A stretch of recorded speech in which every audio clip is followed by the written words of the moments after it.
so what we'll start with is a sample inspection report so y'all have a preview of the format that your report is going to look like. We'll start with this.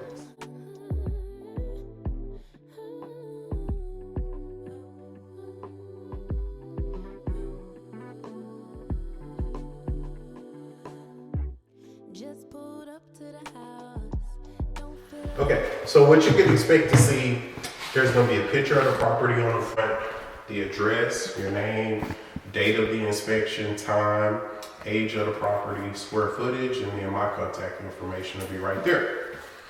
And then you can expect to see a lot of pictures in the report, arrows, notations, and the intent is for the report to be very visual, easy to understand, easy for you guys to understand, but also easy for the builder to see and understand.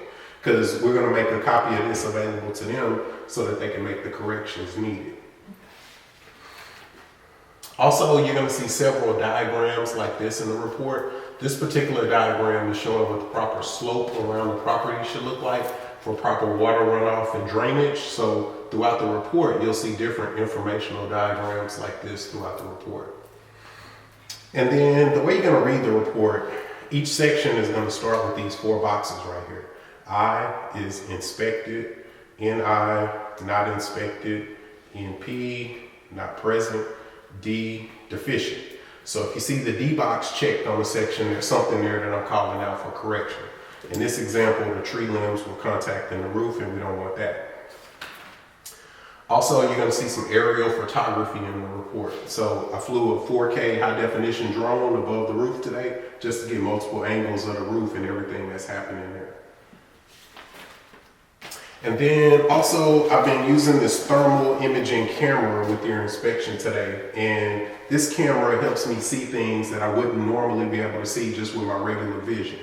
In this example, when I looked at the ceiling in this example property, it looked very normal at first glance. But looking at that same ceiling through this camera, this purple spot was a busted water pipe in the attic.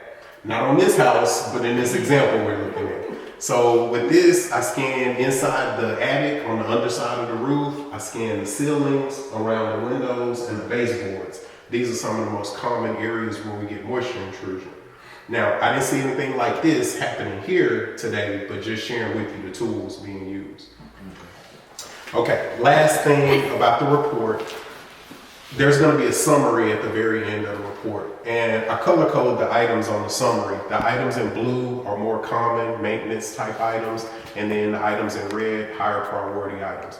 Now, on new construction, it's really not so much a blue or red thing because they really should address everything. You know, this normally applies to resale homes when buyers are negotiating with sellers and stuff like that. So, but you'll still see a summary. Any questions about the format of the report? All right, this book is for you. This comes with your home inspection. This book is basically like an owner's manual for a new home. It's got information here on how to properly maintain all the systems of the home, electrical, plumbing, HVAC, the whole thing. And part of the reason why I like to give this book to every client is because I don't want to fill up your inspection report with a lot of maintenance suggestions. So maintenance will be here, and then your inspection report is just more straight to the point on this house. Okay. All right, one page I like to show people here towards the back. I like to tell people, if you don't look at anything else in this book, this page, or these couple of pages are a couple of good pages to look at. Shows you some things you should be doing in the spring, summertime, fall, winter, annually to maintain your home properly. A lot of good information in the entire book, but that's one particular couple of pages that are really good. All right, now we are going to look at your inspection report. And these pictures that we're going to look at now are the exact pictures you're going to see in your report. I do the report on this software that I use as I go, so everything we're going to look at now is exactly what you're going to see in your report. All right, so we'll start with the foundation here. So what we have here is what we call spalling. It's basically some concrete that's flaked off on the perimeter of the foundation. Doesn't make the whole foundation bad, but normally when they form up the foundation, they put the wood forms around it, they pour the concrete, they strip the forms away, and sometimes when they strip those forms, they can take big chunks of concrete out around there. And so what we want to do is have them go back and correct those areas. So you'll see a picture of it up close, like what I just showed, and then I'll step back so you can see exactly where that's at. That's over there on this side by the air conditioning unit. And what they normally do is what they call pointing and patching of the concrete. They'll take a little bit of concrete mix and patch that area. And what we don't want moisture, pest intrusion getting into these little areas like this. So they need to go back and touch that up. And then this device, what you'll see, is called an altimeter or a zip level. This is the same device that structural engineers use when they're measuring the levelness of a foundation. And basically what I do here is I take a point in the middle of the property and call that 0, and then I pull measurements all around the perimeter of the property in relation to that 0 to make sure we're within tolerance. I didn't have any concerns really about the foundation, but I always like to measure it just, as standard practice.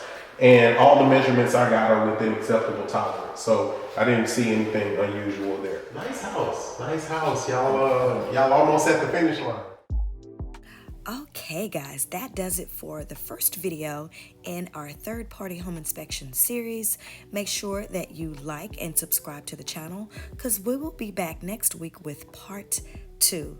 Until next time guys, remember the homegirls are always ready and willing to enable you to find your way home. Bye-bye. To the house, don't feel like getting out. I'ma just lay back and cry.